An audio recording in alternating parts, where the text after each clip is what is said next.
ഞാൻ മഞ്ഞുൽ ബോയ്സിൻ്റെ സമയത്തൊക്കെ ഉണ്ടായിരുന്നു. ഞാൻ അമ്പൂക്കാക്ക് ഞാൻ വെറുതെ ഈ ഒരു ശ്രീരാജ് എന്ന് പറഞ്ഞൊരാളുണ്ട്, ഇങ്ങനെ ഒരു കഥ പറഞ്ഞിട്ടുണ്ട്, ഭയങ്കര ഇൻട്രസ്റ്റിംഗ് ആയിട്ട് തോന്നി, പുതിയതായിട്ടുള്ള ഒന്ന് കേട്ട് നോക്കുമെന്ന് പറഞ്ഞാൽ ഞാൻ പറഞ്ഞു നമുക്ക് ഞാൻ ഒരു ഇതും കൂടി സെൻഡ് ചെയ്യാം, ഒരു പുള്ളി ചെയ്തിരിക്കുന്ന ഒരു ഷോർട്ട് ഫിലിം, അതും കൂടി കണ്ടിട്ട് ഒന്ന് പറയണേന്ന് പറഞ്ഞു. അപ്പോൾ നമുക്ക് അപ്പം തന്നെ കാണാമെന്ന് പറഞ്ഞു. ഞാൻ 10-12 മിനിറ്റുള്ളൂ പറഞ്ഞു.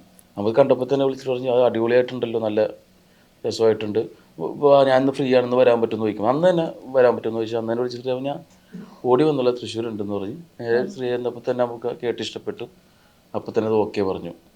പിന്നെ അമ്പുക്കയും കൂടി ഈ പരിപാടിയിലോട്ട് വരാമെന്ന് പറയുമ്പോൾ തന്നെ ഫസ്റ്റ് തന്നെ അമ്പുക്ക വന്നിട്ടുണ്ടെങ്കിൽ തന്നെ ബാക്കിയുള്ള എല്ലാ കാര്യങ്ങളിലും നമ്മൾ ഭയങ്കര കോൺഫിഡൻസ് ആയിരിക്കും. കാരണം അമ്പുക്ക എല്ലാത്തിലും ഇൻവോൾവ് ആയിരിക്കും, എല്ലാ കാര്യത്തിലും ഉണ്ടാവും. കാസ്റ്റിങ്ങിൻ്റെ കാര്യത്തിലാണെങ്കിലും ടെക്നീഷ്യന്മാരുടെ കാര്യത്തിലാണെങ്കിലും എങ്ങനെയായിരിക്കും കുറച്ചും കൂടി എല്ലാത്തിനും കൂടെ ഉണ്ടാവും. അപ്പോൾ പടം അടിപൊളിയായിരിക്കും എന്നുള്ളൊരു ഉറപ്പ് നമുക്ക് കൂടി വന്നപ്പോൾ.